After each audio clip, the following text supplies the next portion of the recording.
수요일 밤 우리에게 주신 하나님의 말씀입니다. 구약성경 사무엘하 8절에서 우리 17절의 말씀까지 8절에서 17절의 말씀까지 교독하겠습니다. 그러므로 이제 내 종 다윗에게 이와 같이 말하라.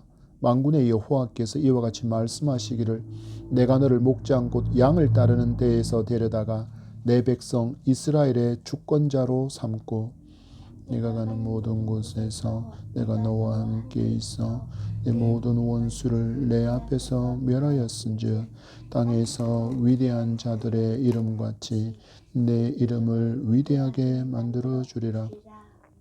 내가 또 내 백성 이스라엘을 위하여 한 곳을 정하여 그를 심고 그를 거주하게 하고 다시 옮기지 못하게 하며 악한 종류와 전과 같이 그들을 해하지 못하게 하여 명령하여 내 백성 이스라엘을 다스리는 때와 같이 아니하고 모든 원수에게서 벗어나 편히 쉬게 하리라. 여호와가 또 내게 이르노니 여호와가 너를 위하여 집을 짓고 내 소원이 차서 내 조상들과 함께 누울 때 내가 내 몸에서 날 내 씨를 내 뒤에 세워 그의 나라를 견고하게 하리라. 그는 네 이름을 위하여 집을 건축할 것이요 나는 그의 나라 왕위를 영원히 견고하게 하리라. 나는 그에게 아버지가 되고 그는 내게 아들이 되리니 그가 만일 죄를 범하면 내가 사람의 매와 인생의 채찍으로 징계하려니와 내가 네 앞에서 물러나게 한 사울에게서 내 은총을 빼앗은 것처럼 그에게서 빼앗지는 아니하리라. 두 절의 말씀 같이 읽겠습니다. 내 집과 내 나라가 내 앞에서 영원히 보존되고 내 왕위가 영원히 견고하리라 하셨다 하라. 나단이 이 모든 말씀들과 이 모든 계시대로 다윗에게 말하니라. 아멘. 할렐루야. 명절 연휴 동안에 오랜만에 가족을 만난 가운데 예수님을 믿는 성도로서의 품격을 자족함으로 드러내고 돌아오신 여러분을 주님의 이름으로 환영하고 우리의 모든 예배를 통하여서 하나님만 홀로 영광 받아 주시기를 소망합니다. 여전히 아직까지 고향길을 가고 있을 우리 사랑하는 모든 성도들이 오고 가는 모든 발걸음 가운데 안녕하기를 축복해 봅니다. 우리가 이렇게 명절을 맞아서 고향을 방문하고 가족과 일간 친척들을 만나게 되면 마음 상하는 일이 언제나 변함없이 일어납니다. 그래서 참 마음이 불편함에도 우리는 오랜만에 만나는 그 반가움으로 이 고생길과 같은 고향길을 반가움으로 가게 되는 것 같습니다. 어떤 내용들도 우리가 분쟁을 마주합니까? 의견 충돌도 있습니다. 또 때로는 재산 문제로 마음 상하기도 하고 또 갑자기 툭 던진 정치 얘기에 인연 논쟁으로 얼굴 붉히고 큰 소리가 나기도 합니다. 여러분 이번 명절에는 어떠셨습니까? 모두 안녕하셨습니까? 여러분 그런데 우리가 이런 삶 가운데에서 일어나는 의견 충돌뿐만 아니라 우리의 신앙생활에서도 굉장히 많은 충돌들이 있습니다. 특히 여러분 우리가 누구와 충돌을 자주 할까요? 성도들과? 아니요.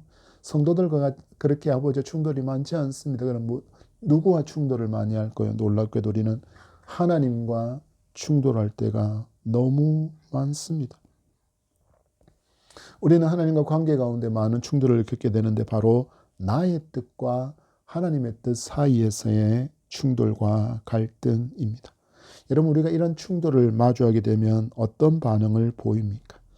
오늘 하나님과 의견 충돌을 마주하고 있는 다윗을 마주하게 됩니다. 그가 말합니다. 나는 백향목궁에 살고 있는데 하나님의 괴는 휘장 가운데 있도다라며 무언가를 더 하려고 하는 그 하나님을 위한 다윗의 열심조차 하나님께서 거절하시는 그 충돌 앞에서 다윗이 자족하고 그리고 순종으로 이어지는 그 다윗의 반응과 함께 다윗의 언약으로 알려져 있는 이 7장의 말씀을 통해서 여러분 이런 충돌 가운데 우리가 가장 지혜로운 믿음의 반응이 무엇인지를 말씀으로 배우고 순종하는 저와 여러분이기를 소망합니다. 그래서 오늘 주신 말씀을 바탕으로 하나님은 업적보다 동행을 원하신다라는 말씀으로 사무엘 강의 말씀을 계속 이어가도록 하겠습니다. 다윗은 하나님의 도우심으로 대적을 격퇴했습니다. 그리고 이스라엘의 모든 지파들의 마음을 얻어서 통일 이스라엘의 왕이 되었습니다. 그 후에 다윗의 노선은 번영을 위한 길을 선택하는 것이 아니라 여호와 경외, 곧 신앙 회복의 길을 위해서 그가 나아가는 모습을 우리에게 보여주었습니다. 그 사건이 무슨 사건이었습니까? 바로 언약궤를 예루살렘 성으로 옮겨오는 사건이었습니다.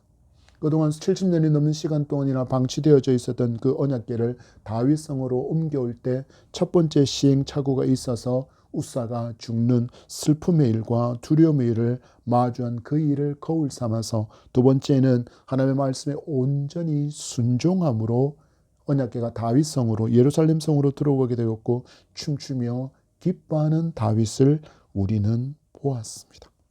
이렇게나 하나님께 열심을 내고 있는 이 다윗이 거룩한 큰 부담감을 느끼는 것이 오늘 말씀의 시작입니다. 우리는 첫 번째 대지 제목으로 거룩한 부담감이 찾아올 때 우리는 어떻게 믿음으로 반응할 것인지 교육받기를 원합니다. 여러분 오늘 말씀을 보십시오. 다윗이 나단 선지자에게 이렇게 이야기합니다. 나는 백향목 궁에 사는데 하나님의 언약궤는 휘장 가운데에 있도다. 여러분 이 말씀이 시작되고 있는 배경은 1절의 말씀입니다. 그죠? 그 1절의 말씀에서 지금 이 다윗이 이처럼 거룩한 부담감을 갖게 될 때의 배경을 보십시오. 1절입니다. 여호와께서 주위의 모든 원수를 무찌르사 왕으로 궁에 평안히 살게 하신 때에 아멘. 태평성대는 아니라 할지라도 지금 평안한 상태라고 이야기합니다. 하나님께서 대적을 물리쳐 주셨습니다. 다윗에게 승리를 주셨습니다. 그리고 왕궁에서 평안히 살고 있던 때입니다. 여러분 보통 신앙생활을 하다가 하나님께서 번영을 주시고 물질적인 풍요를 주시면 그 시선이 하나님에게서 점점 떨어져서 세상의 것으로 많이 내려갑니다. 그러다가 세상의 것들을 맛보면서 그 삶과 그 즐거움에 점점 흥미를 느끼고 시쳇말로 돈 쓰는 재미에 빠져서 살아가게 됩니다. 그리고 점점 또 시간이 흘러가게 되면 신앙에 어떤 일이 일어날까요? 녹이 쓸어버립니다. 그리고 내게서는 신앙이 번쩍번쩍이는 것이 아니라 세상의 것들만이 화려함으로 빛이 번쩍이는 삶을 살아가게 되는 것이 보통 번영과 물질적인 풍요를 마주했을 때 신앙인의 아픈 모습이라고 한다면 다윗은 전혀 반전의 삶을 우리에게 보여주고 있습니다. 분명히 말씀합니다. 하나님께서 승리케 하셨고 왕궁에서 왕으로 누리며 평안히 살게 하셔서 번성과 물질 번영으로 넘치는 바로 그때에 그럼에도 여전히 그 시선이 누구에게 머물러 있습니까? 바로 여호와 하나님에게 머물러 있는 사람이 바로 다윗입니다. 이런 삶이 어떻게 가능했습니까? 그의 평생의 삶에 있어서 다윗은 언제나 하나님을 경외하는 삶을 놓치지 않았기 때문입니다. 이 모든 것을 내게 허락하신 분이 바로 전능하신 여호와 하나님이심을 인정했고 그것을 날마다 고백하며 살았기에 이 삶이 가능했던 것입니다. 그런데 어느 날 왕궁에서 이 언약궤가 안치되어진 그 휘장을 보면서 하나님께서 함께 하심이 너무나도 감사한데 뭔가 자꾸 마음을 찌르는 거룩한 부담감이 일어나기 시작했습니다. 무엇이었습니까? 하나님의 언약궤는 휘장에 그리고 자기는 백향목 왕궁에 살고 있다는 그 사실이 그에게 거룩한 부담감이 되었습니다. 그래서 누구를 찾아갑니까? 선지자 나단을 찾아갑니다. 그리고 그가 나단에게도 이렇게 말합니다. 나는 백향목 궁에 살고 하나님의 궤는 휘장에 있다. 오랜 시간 동안 다윗을 지켜본 나단 선지자입니다. 지금 다윗이 어떤 마음으로 이와 같은 말을 내뱉는지 너무나도 잘 알고 있는 그였기에, 하나님을 향하여 어떤 마음을 가진 다윗인지 너무나도 잘 알고 있었기에 그가 말하기를 여호와께서 함께 하시니 왕의 마음에 있는 모든 것을 행하소서. 왕이 지금 계획하고 있는 것 하나님께서 인정해 주실 것 같으니까 그것 그대로 옮겨보십시오라고 지지해 준 것입니다. 여러분, 다윗을 보십시오. 분명히 거룩한 부담감을 안고 성전 건축을 위해서 선지자 나단에게 그 의지를 표현했습니다. 그리고 이를 들었던 나단 선지자도 하나님께서 분명히 흡족해 하실 것이라고 판단하고 마음에 있는 것을 행하라고 진언하고 있습니다. 여러분 보십시오. 얼마나 아름다운 마음입니까? 얼마나 하나님을 경외하는 마음이 이렇게 표현되고 있습니까? 그렇다면 우리가 이 흐름을 보면 하나님께서 이 다윗의 마음을 알아주시고 다윗이 기도하는 그것에 대해서 예스라고 답을 주셔야 할 것 같은데, 우리의 예상과는 전혀 다른 하나님의 반응을 마주하게 됩니다. 충돌이 일어난 것입니다. 다윗의 뜻과 하나님의 뜻이 이렇게 쿵 하고 충돌하는 순간이 찾아왔습니다. 우리도 믿음의 길을 가는 동안에 하나님, 저도 하나님의 영광을 위해서 이런 것을 행하고 싶습니다 라고 내가 기대하는 바를 기도를 통해서, 간구를 통해서 하나님께 아뢰을 때가 많이 있습니다. 여러분 어떻습니까? 하나님을 향한 그 간절한 기대와 소망, 그 모든 간구가 다 응답되었습니까? 우리가 분명히 기도하지 않습니까? 하나님, 하나님의 영광을 위하여 간구하는 것들입니다. 그러니 하나님, 내 간구를 연락하여 주옵소서. 하나님의 나라를 이루기 위해서 하나님께 간구하는 것들인데, 그러면 하나님께서 예스 하고 곧장 대답해 주셔야 할 것 같은데, 웬걸 하나님의 기도의 응답은 예스가 아닐 때가 훨씬 더 많습니다. 여러분, 이럴 때 우리는 정말 고민합니다. 이게 뭐지? 하나님의 영광을 위한 기도와 간구인데 왜 하나님이 들어주시지 않는 것이지? 나의 만족과 나의 유익을 위한 것도 아닌데 왜라고 하는 질문이 내게서 계속 넘쳐나게 됩니다. 저는 목회자로서 이런 마음의 갈등을 부추긴 것에 목회자의 책임이 굉장히 크다고 생각합니다. 왜냐하면 목사가 기도에 대해서 잘못된 가르침을 줄 때가 너무너무 많아서 굉장히 이 말씀을 준비하면서도 무거운 마음이 있었습니다. 여러분, 혹시 기도에 대해서 교회에서 교육받은 적이 있거나 혹은 기도의 책을 읽을 때 보통 우리가 그 기도의 답에 대해서 이렇게 응답이다라고 가르치고 또 교육을 받기도 했었을 것입니다. 하나님은 우리 기도에 yes, no, wait라고 응답하신다. 여러분, 단순하게 표현한다면 이 대답도 분명히 답이라고 할 수 있을 것입니다. 그런데 여러분, 이렇게만 가르치면 굉장히 심각한 문제가 발생하고 가장 중요한 것을 놓치게 됩니다. 두 번째 대지로 들어갑니다. 여러분, 우리는 노라고 말씀하시는 하나님의 그 깊은 마음을 말씀 가운데 발견할 수 있기를 소망합니다. 다윗이 여호와를 경외함과 하나님의 언약궤를 사모하는 그 마음을 듣고서 왕의 뜻대로 하소서라고 진언한 바로 그날 밤에 여호와께서 나단을 만나십니다. 그리고는 그의 입술에 다윗에게 주시기 원했던 그 말씀을 나단에게 전하는 장면이 이어지고 있습니다. 그 말씀을 살펴보면 이렇습니다. 내가 나를 위하여 내가 살 집을 건축하겠느냐.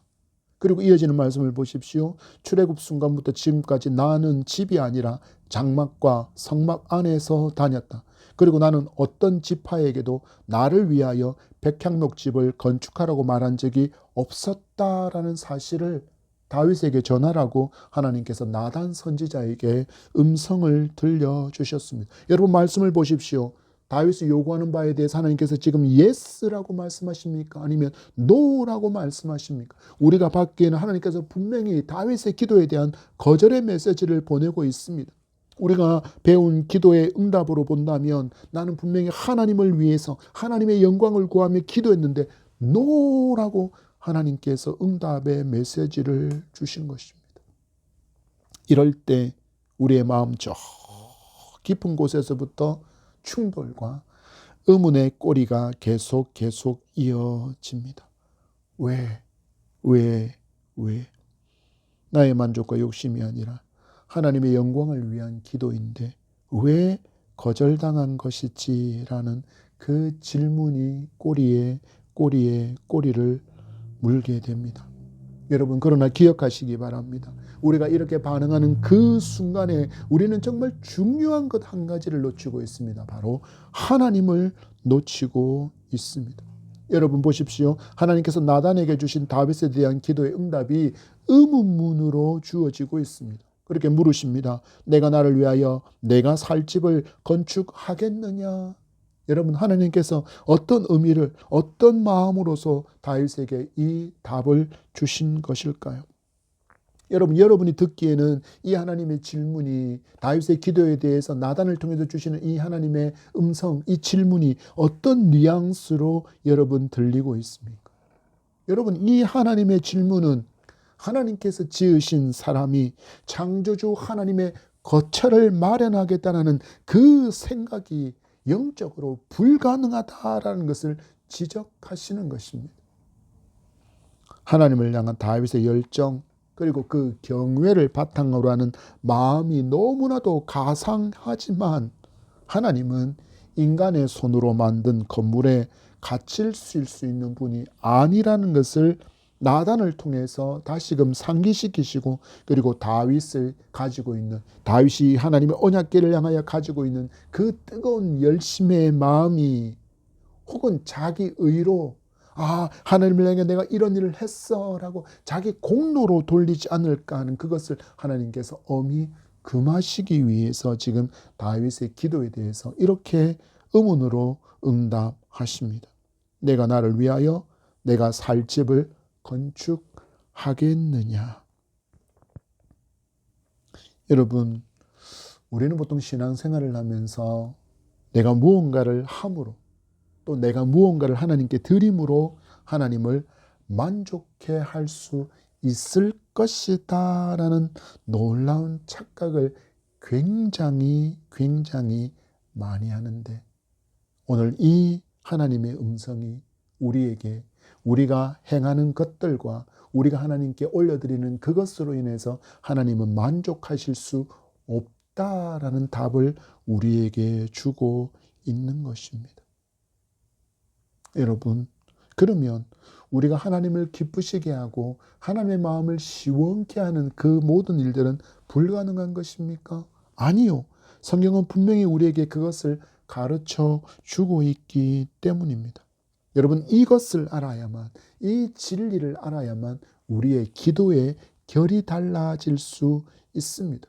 기도에 대해서 yes, no, wait라고 말씀하시는 그 단순한 기도의 응답이 아니라 우리는 하나님을 구하는 기도의 사람이 되어야 합니다.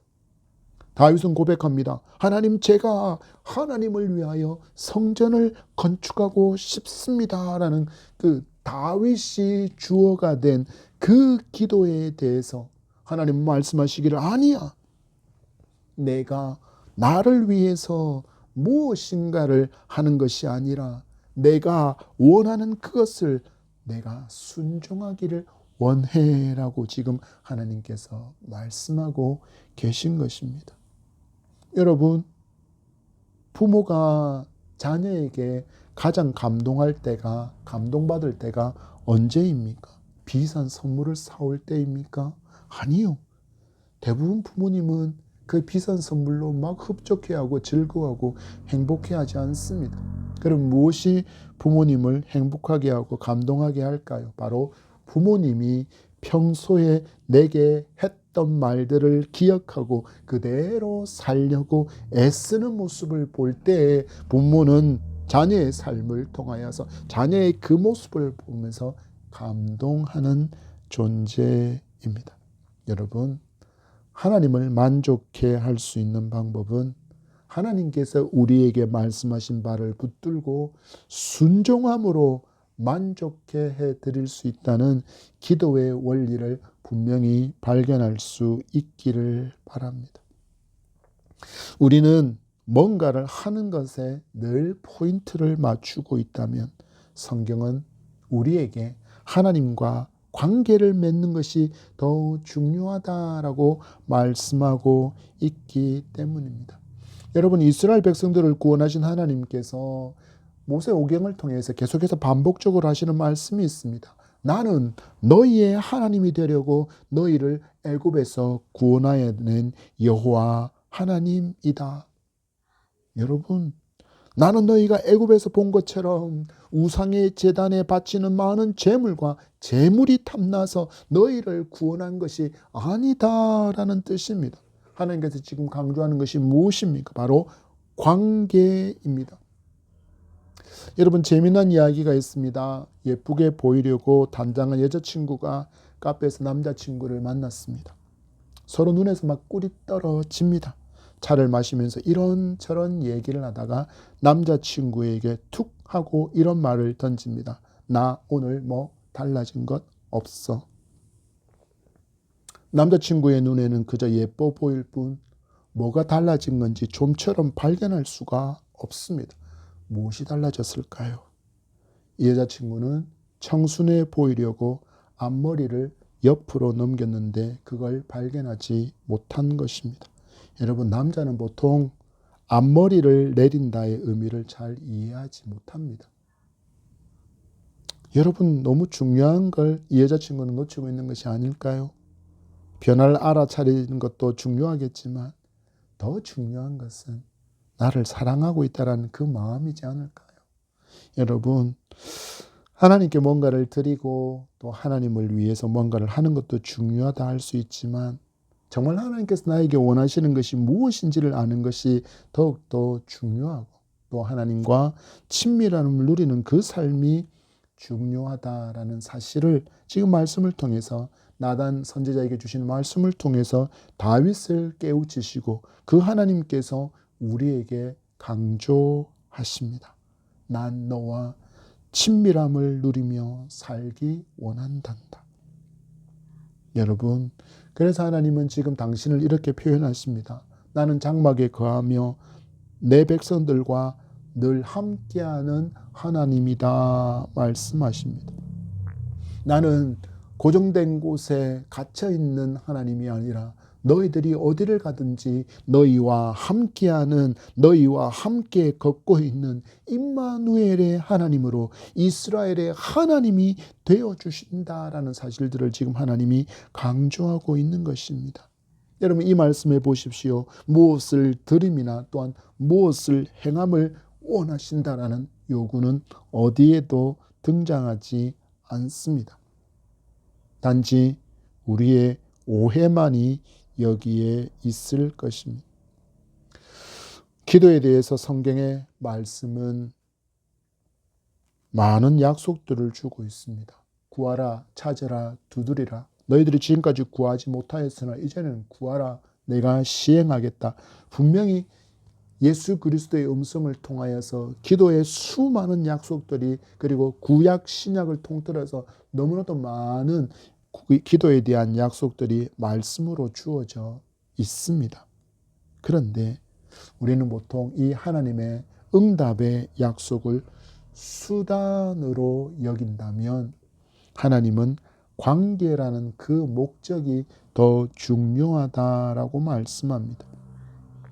성경이 하나님께서 약속을 통해서 우리에게 주신 모든 말씀들은 하나님이 누구신지를 우리에게 알려주시는 하나님의 음성의 통로인데 우리는 자꾸 하나님을 조종할 수 있는 리모컨처럼 여기는 것입니다.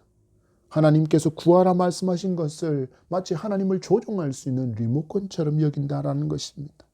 그래서 다윗이 기도하는 것처럼 하나님 말씀으로 약속하셨으니 하나님은 무조건 내 뜻대로 내가 성전을 건축하고자 하는 그것과 같이 내 기도와 내 간구대로 그것을 지어주셔야 합니다. 내 기도와 간구에 하나님 응답해 주셔야 합니다. 왜냐하면 하나님께서 약속하셨기 때문입니다 라고 하나님을 내 계획을 수행하는 행동대장 정도로 여기게 되는 것입니다. 그래서 하나님을 향하여 어떤 기대를 할까요? 하나님이 언제나 내 기도에 예스라고만 대답해 주시는 예스맨이 되어 주기만을 기대합니다. 그러다가 하나님께서 거절하시면 어떻게 판단할까요? 하나님이 나를 버리셨다라고 바로 낙심해 버립니다. 여러분, 오늘 하나님께서 다윗에게 주신 노라는 메시지를 잘 살펴보시기 바랍니다. 다윗에게 하나님께서 노라고 분명히 메시지를 주신 것 또한 응답이며 여전히 다윗을 사랑하시는 그 하나님의 사랑이라는 관계를 바탕으로 주신 하나님의 음성이라는 것을 여러분 잊지 않으셔야 합니다. 그 증거가 무엇일까요? 다윗을 내 종 다윗이라고 부르시는 것입니다. 여러분, 이제 기도의 약속을 내 뜻을 관철하기 위한 수단으로 삼지 않으셔야 합니다.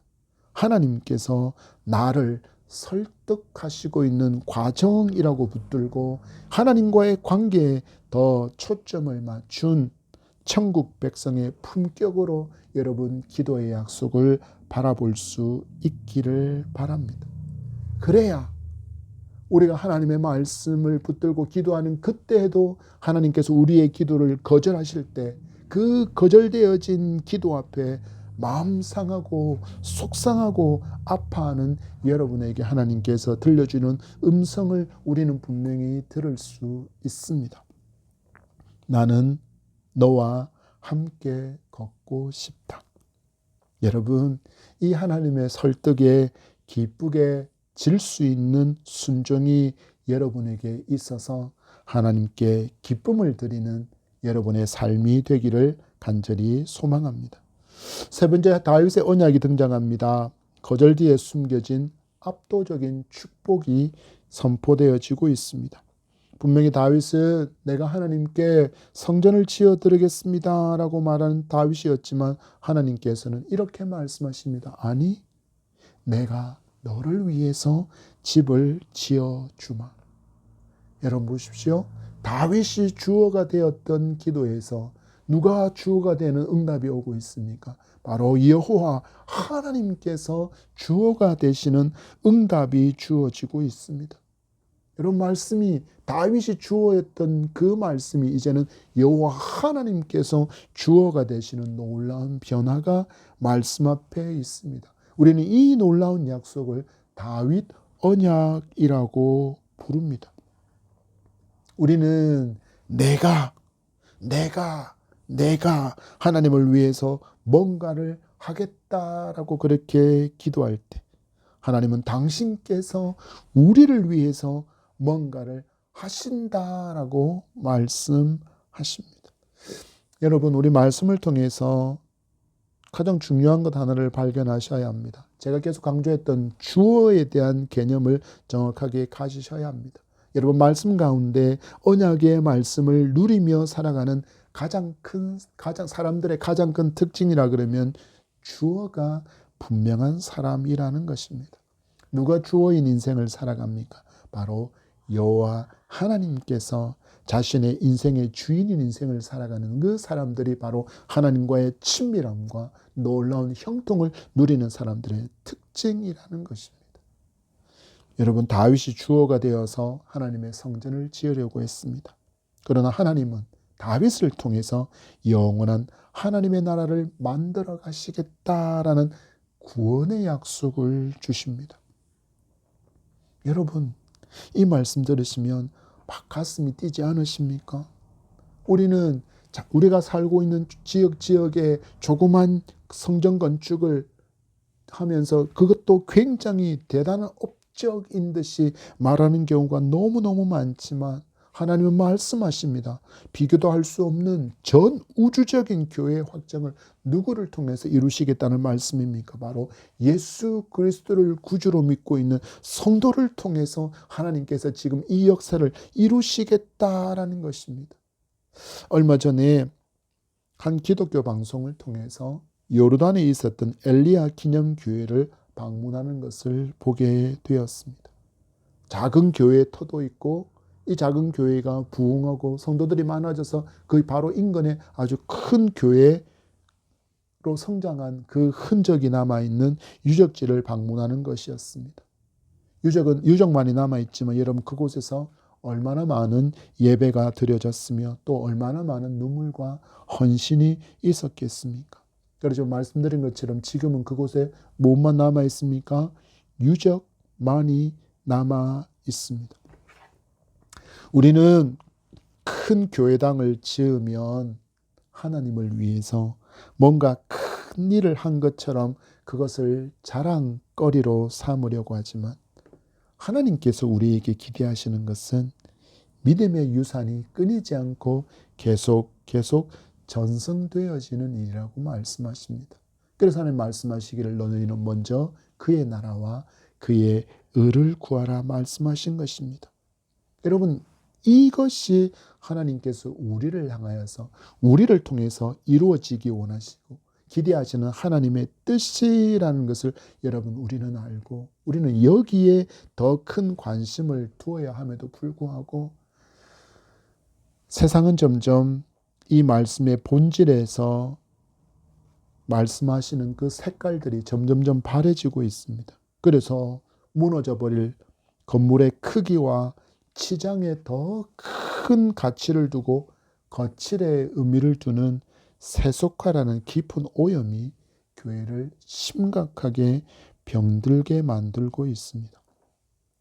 여러분 다윗 언약에 일컬어지는 약속이 우리가 마주한 이 8절에서 17절의 말씀으로 계속해서 주어지고 있는데 이것을 간략해 보면 이렇습니다. 하나님은 이스라엘을 한 곳에 심어서 평안히 살게 하겠다라는 약속을 주십니다. 그리고 다윗의 뒤를 이어서 시기인 솔로몬을 통해서 하나님께서 성전을 건축하겠다 말씀하십니다. 그리고는 그의 나라와 왕위를 영원히 견고하게 하겠다라는 것이 다윗에게 주신 다윗 언약의 핵심들입니다. 여러분 주변에 얼마나 화려한 건물들이 있습니까? 얼마나 거대한 교회당들이 있습니까? 여러분 그렇지만 아무리 거대하게 아무리 화려하게 지은 건물일지라도 100년도 못 돼서 무너지거나 재건축해야 합니다. 근데 하나님 지금 무엇을 말씀하십니까? 영원을 말씀하고 있습니다. 우리를 통해서 영원히 이어져야 할 것은 눈에 보이는 건물인 교회당이 아니라 예수 그리스도께서 우리의 구주이시고 그리고 하나님의 아들이심을 진실로 고백하는 신앙을 가지고 있는 그 성도라는 것을 하나님께서 지금 강조하고 있는 것입니다. 여러분 이 역사를 위해서 움직이는 장막과 함께 하나님께서 이스라엘과 동행하심을 강조하시면서 우리에게 지금 소망과 힘을 주시는 것입니다.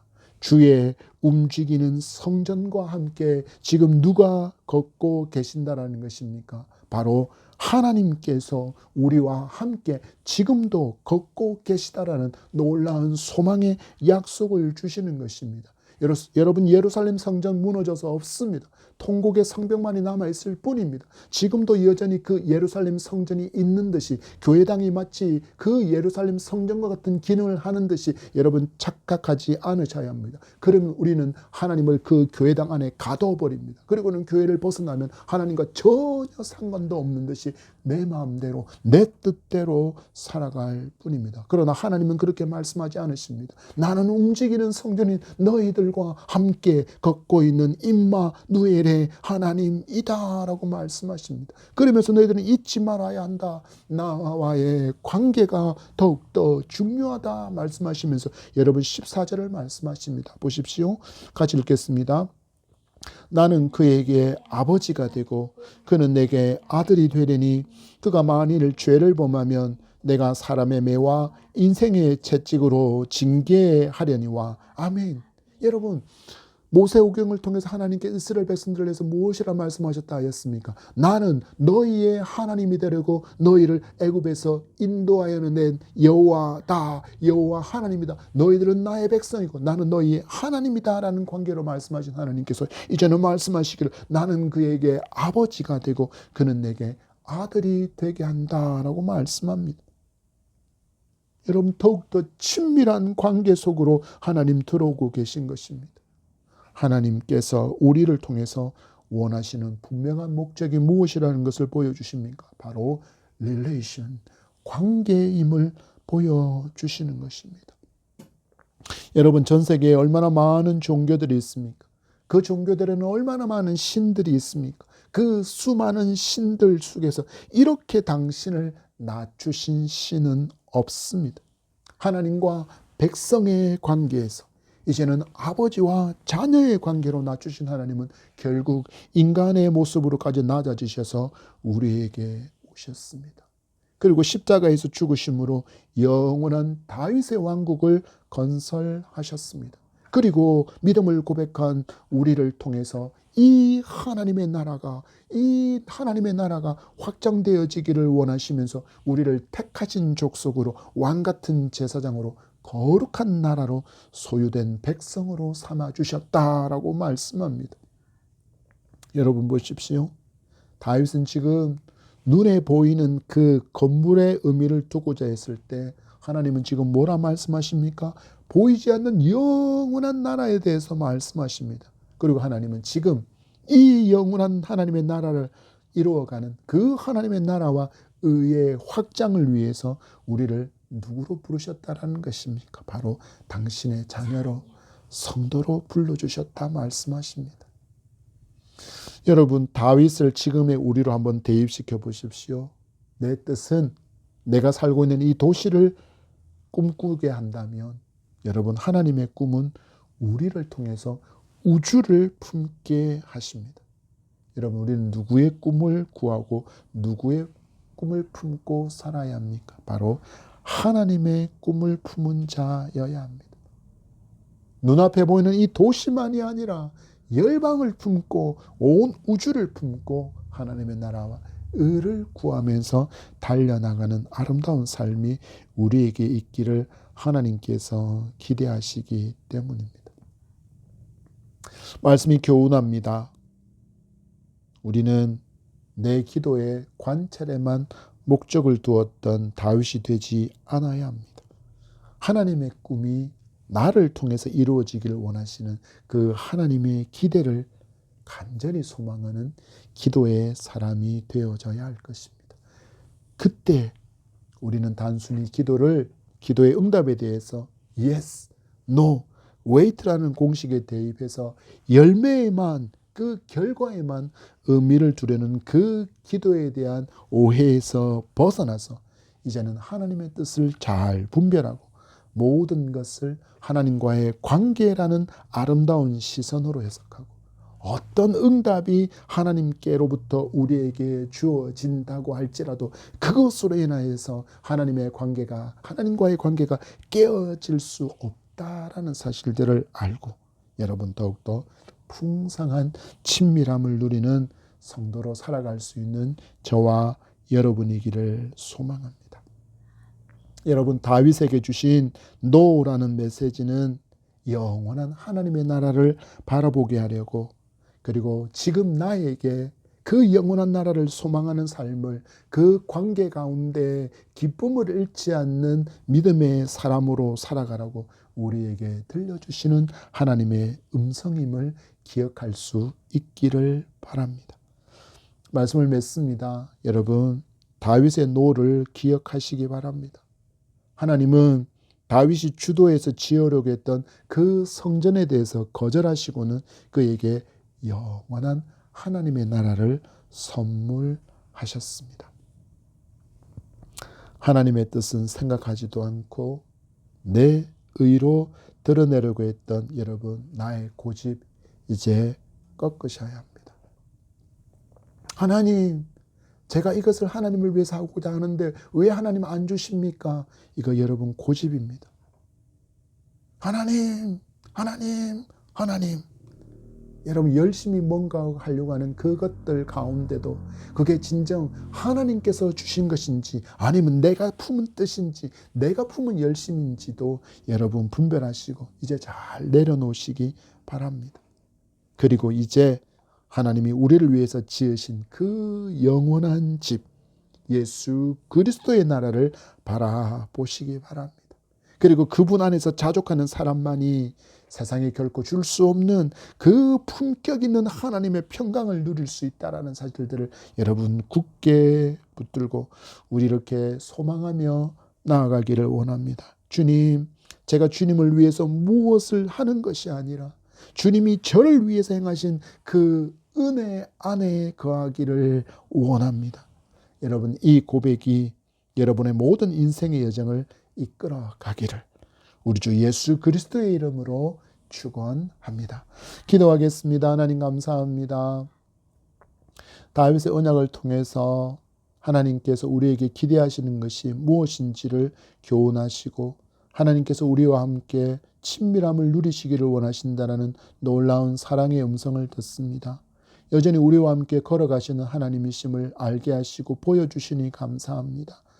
우리가 아버지의 말씀에 대해서 또한 아버지 하나님에 대해서 너무나도 크게 오해하여서 기도의 응답을 예스라고 노라고 웨이트라고만 아버지 여기면서 그것에 모든 것들을 맞추려다 보니 우리가 하나님을 대해서 의심할 때도 많았고 하나님에 대해서 실망할 때도 많았고 때로는 하나님께 분노를 표출했던 우리의 어리석은 입술들을 이제 다 내려놓습니다. 하나님이 우리를 사랑하셔서 우리에게 당신의 아들 예수 그리스도를 보내주실 만큼 우리와 친밀함을 누리기 원하시는 그 하나님의 깊은 은혜와 사랑을 날마다 기억하는 삶으로 우리의 기도가 아버지 하나님 내 목적과 내 꿈을 이루기 위한 수단이 아니라 하나님께서 나를 통해서 일하시기 원하시는 그것을 보여주시는 통로임을 하나님을 보여주시는 통로임을 하나님의 사랑을 보여주시는 통로임을 알고 언제나 감사를 잃지 않는 풍성한 누림의 삶이 우리에게 넘쳐나도록 예다면교회 성도들에게 넘쳐날 수 있도록 은총 나려 주시옵소서. 감사하며 예수님 이름으로 기도합니다. 아멘.